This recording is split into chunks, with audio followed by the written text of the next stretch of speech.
Olá, hoje a TV Jornal da Cidade Online entrevista Daniel Lemos, historiador e analista de processo legislativo. Ele colabora com o Terça Livre, por isso nós o chamamos para comentar as graves denúncias que o jornalista Alan dos Santos fez durante uma live sobre um golpe em andamento contra o presidente Bolsonaro. Obrigada por conversar conosco, Daniel. Obrigado, Berenice, obrigado, Jornal da Cidade Online. Obrigado pelo carinho que vocês têm e a importante veículo que consubstancia a direita e todo um processo no Brasil aí. Parabéns para vocês, obrigado. Eu estou à disposição de vocês para responder as perguntas aí que forem pertinentes. Daniel, explica para quem está nos assistindo a gravidade dessas denúncias que o Alan dos Santos fez, inclusive o levaram a sair do país, né? Também você tem que levar em consideração que não são só denúncias denúncias que ele faz. A gente tem que entender que ele teve 2 buscas e apreensão na sua casa. Tem que entender também que ele teve arma colocada na cabeça da sua esposa e que ele já recebeu, após ter divulgado por pessoas que romperam com o presidente da República e com todas as pautas do governo, ele teve o seu endereço também solto e ele foi fotografado várias vezes e teve ameaças de morte também. Então não é só uma questão de sair do país para fazer uma denúncia, como muitas pessoas estão colocando, como seriam essa a realidade dos fatos. Não, a realidade dos fatos é que ele, por questões de vida, por questões também pessoais e também por uma questão de trabalho.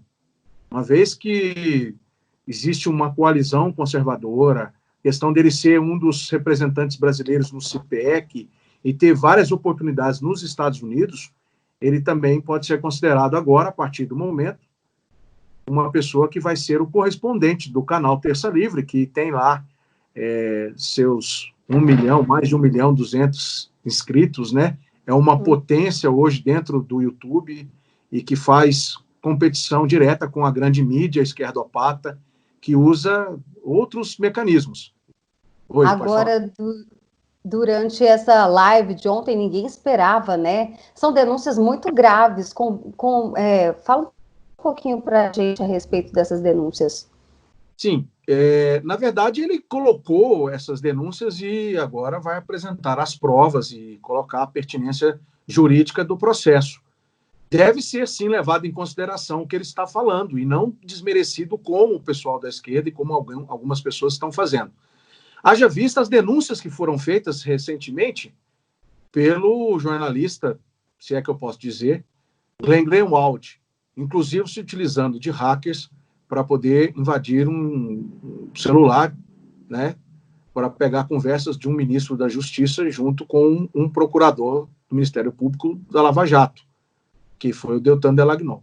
Ele se utilizou disso para fazer denúncias de questões que seriam graves e apontando conversas e montagens de informação que poderiam ter levado à questão de condenação do ex-presidente. Então, as denúncias que ele faz são pertinentes, devem ser investigadas pela Polícia Federal, assim como o pessoal da esquerda pediu que fossem investigadas as denúncias do Glenn Greenwald. Por que não pode ser feita também, receber as denúncias nos autos, informar o Ministério Público e também a Polícia Federal do Brasil, a ABIN e todas as autoridades pertinentes? E se houve, sim, acontecimentos que envolvessem ministros da Suprema Corte, ou qualquer que seja o lado, é que se tem que investigar. Todo mundo decide e pede as investigações. Todo mundo diz assim, nós não compactuamos com a bandidagem, nem tampouco com ações de bandidos. Mas certas coisas, se as pessoas estão sabendo e não tomam as medidas cabíveis pela Lei de Segurança Nacional, por exemplo, né, a Lei de Garantia e Ordem, e talvez, quem sabe, exacerbam na sua questão de autoridade, tem que se investigar sim, e é extremamente pertinente. O que essas denúncias podem acarretar aos envolvidos, se confirmadas? O jornalista Alan dos Santos disse que vai provar o que está dizendo, como você disse há pouco, né? ele tem que colocar as provas na mesa e como ele está fazendo isso. Agora, a gente tem que ficar perguntando, né? Será que a deputada Bia Kicis e todas as pessoas que participaram da live hoje, ontem, seriam pessoas que aceitariam simplesmente dele uma informação dessa denúncia sem antes ter lido alguma comprovação ou, de fato, ter apurado alguma coisa internamente? Eu acho que ninguém seria... Ela mesmo disse hoje pela manhã, né, ela publicou um vídeo dizendo que não sabia, que eles não conversaram antes sobre o que ia ser tratado, que ela já tinha uma pauta para seguir a respeito do rapaz lá do Facebook. Mas o que eu queria saber, se essas denúncias elas podem acarretar aos envolvidos, o que isso pode acontecer se for realmente confirmado? Primeiramente, o que precisa saber é se existe realmente participação da Embaixada da Coreia do Norte e da Embaixada da China. E se a Polícia Federal, se todas as coisas forem comprovadas, os documentos, né, as provas documentais, porque tem um documento do nome daquela pessoa que ele cita lá e daquela empresa que teria sido contratado. Então, essa questão pode levar a possivelmente acarretar ao presidente da República, junto com o ministro das Relações Exteriores, por exemplo, a suspender as credenciais desses embaixadores. E suspendendo a credencial, essas embaixadas deixariam de ter representatividade no Brasil. Isso é uma das atividades. Cabe aos parlamentares, principalmente aos senadores, e também aos deputados federais, procurarem a Procuradoria-Geral da República e aqueles que querem as investigações, porque se todo mundo defende que as investigações sejam apuradas, que ela possa ter o curso natural, sem ser montada, questionada em uma instrução probatória. Por exemplo, a gente sempre lembra dos inquéritos inconstitucionais que estão sendo tramitados no Supremo Tribunal Federal, que não é, segundo a Constituição, para isso. Então, eu acredito que acarretaria para as embaixadas, e se houve prevaricação, crime de prevaricação, onde uma autoridade recebe uma informação e não passa adiante, e não pede que as autoridades judiciais, as autoridades policiais de segurança nacional, por exemplo, tomem conhecimento disso para tomarem as medidas cabíveis, logicamente ele estaria aí cometendo um crime de responsabilidade diante da lei, né, de garantia e ordem, a Lei de Segurança Nacional, e também, quem sabe, aí incluído na lei de abuso da autoridade. Eu não vou dizer se sim, se não, mas são caminhos pertinentes se acontecer a investigação e se comprovar os fatos que estão aí sendo expostos hoje. Mas, de qualquer forma, Berenice, só para concluir, mas de qualquer forma, Berenice e ouvintes do jornal Cidade Online, uma coisa é fato: se alguém apresenta uma denúncia e se coloca as provas na mesa, as cartas na mesa, obviamente as autoridades, Ministério Público, as autoridades policiais devem receber, sim, e investigar. Isso é o que nós defendemos em qualquer situação. Não está lá o caso do Queiroz também correndo, e o senador Flávio, e aí muita gente fala que está se passando a mão na cabeça. Não está. O Ministério Público Federal do Rio de Janeiro está tendo completa autonomia e desenvolvendo o trabalho dele e fazendo a instrução probatória. Certo? Agora, houve os excessos. O que se não pode cometer são excessos. Dentro da legalidade e da legitimidade do que está no espectro do arcabouço jurídico, eu defendo sim que seja analisado pelas autoridades, tanto do Ministério Público, como também as autoridades policiais. Além disso, o povo também tem confiança no trabalho do general Heleno, né? Mas saber que existem escutas telefônicas para criminalizar o presidente pode colocar uma pressão a mais no nosso serviço de inteligência, ou não? Mas isso era dentro do Palácio do Planalto e dentro do Palácio da Alvorada? É uma pergunta que a gente tem que fazer. Porque, para mim, na clareza das informações que talvez ele tivesse colocado e está colocando, né, na verdade, nós temos que entender o quê? Que talvez tivessem se utilizado de buscas e apreensões nas casas de apoiadores do presidente e lá colocado essas escutas para que essas pessoas pudessem, se é a ideia de dizer na tese de organização de um gabinete do ódio, né? Então, se pudesse pegar algo que incriminasse o presidente da República. Se não está nada dentro, e aí é uma investigação que o GSI e a ABIN terão que responder junto com a Polícia Federal. Se não são dentro das dependências da onde o presidente estaria, no Palácio da Alvorada e no Palácio do Planalto, aí não teria como o ministro, de fato, investigar. Porque é feito isso diariamente. Será que o presidente da República recebeu uma pessoa que seja da sua agenda e essa pessoa teria feito isso? Eu acho que isso é investigado lá, é analisado, é acompanhado, é feito varreduras constantes, inclusive na comunicação interna com os ministros.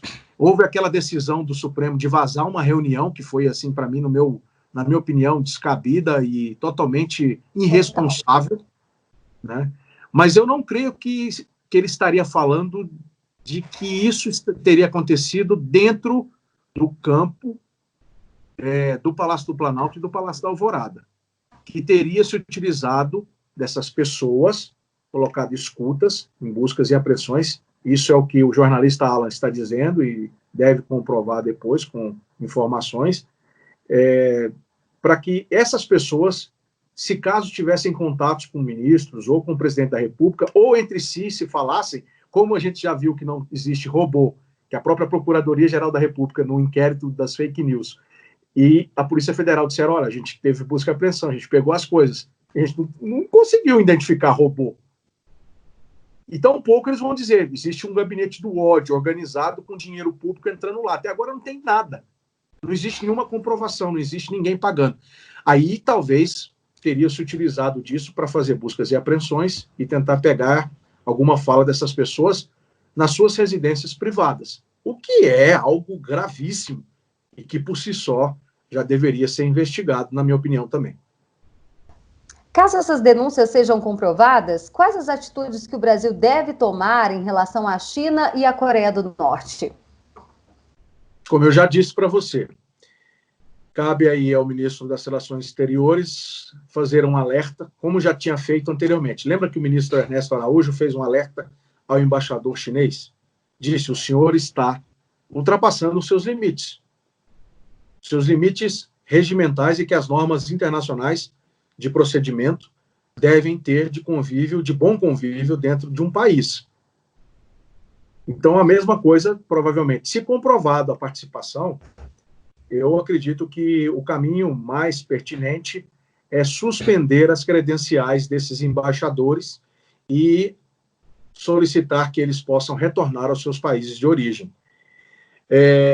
Todo mundo fica falando muito sobre a questão da China, do comércio que existe com a China, de tudo que tem hoje com a China. Mas há de se destacar a potência que o Brasil hoje representa, olhando para os Estados Unidos e para a União Europeia, inclusive com os países da América Latina. Então, inclusive também com a Inglaterra, que saiu da União Europeia. As relações são muito boas e eu não veria nenhum problema se nós precisássemos exigir as credenciais, caso, vou reafirmar de novo, as informações e as denúncias se comprovem. Mas precisa sim se fazer uma investigação. Não se pode deixar um país à mercê de utilização desses braços aqui dentro, né, das suas embaixadas, para tentar desconstruir e atacar um presidente eleito legitimamente, censurar pessoas, criminalizar a opinião e a liberdade de expressão, conforme o artigo 5º da Constituição Federal, que inclusive é cláusula pétrea, que foi o que o embaixador da China tentou fazer com o deputado Eduardo Bolsonaro. Se critica a opinião, tudo bem, você dá a sua opinião, mas, tipo, colocar a faca no pescoço e atacar por ele ser filho do presidente. Ele é filho do presidente, mas ele está como deputado federal eleito pelo estado de São Paulo. Por que ele não tem direito à opinião? E isso é garantido na Constituição. Então, portanto, volto a reafirmar. Se gravíssimo e confirmado, eu acho que o presidente da República, junto com o Ministério das Relações Exteriores, o ministro Ernesto Araújo, deve suspender as credenciais dessas embaixadas no Brasil e solicitar que sentem à mesa para novas conversas e responsabilizações dos indivíduos pertinentes, se estiverem envolvidos. Rumores nas redes sociais têm aumentado. Já dizem até que tem família de magistrado no Paraguai. Será que o sistema vai conseguir se manter, mesmo se essas denúncias comprovadas? Porque temos visto um avanço tão grande do judiciário, né? Eles estão legislando, executando. Isso é extremamente triste. E eu, particularmente, seguindo uma linha do deputado Paulo Eduardo Martins, do PSC do Paraná, e de outros amigos, a gente até apelidou isso de medidas judiciaristas. Essas medidas judiciaristas são ações do Poder Judiciário a querer intervir em outro poder. Nós vimos isso nas instâncias federais dos estados, onde algumas medidas, aqui no Distrito Federal, por exemplo, teve uma juíza que interviu num decreto do governador, que era quem tinha o poder dado pelo Supremo Tribunal Federal, governadores e prefeitos, para fazer os decretos e restabelecer a ordem e as ações pertinentes ao tratamento da pandemia da Covid-19. Então, nós vemos muito constante essas ações. E eu não sei se esse sistema se... Primeiro, eu deveria dizer que eu acho que ele não deveria nem estar agindo dessa forma. Deveria se respeitar como o eminente jurista Ives Gandra Martins Filho diz, né? Aliás, Ives Gandra Martins, o filho é o que foi presidente do TST, Tribunal Superior do Trabalho, né? E o Modesto Carvalhosa também, do respeito harmônico e constitucional dos poderes. E isso é extremamente triste quando a gente vê que um outro poder tenta toda hora tirar a autonomia do executivo, principalmente sendo o judiciário. E haja visto que, inclusive, esse mesmo judiciário, em 2013, falando do campo legislativo, teve um ministro da Suprema Corte, falando aí aos espectadores do jornal Cidade Online, interviu numa tramitação de um projeto de lei na Câmara dos Deputados, que foi considerado muito grave à época.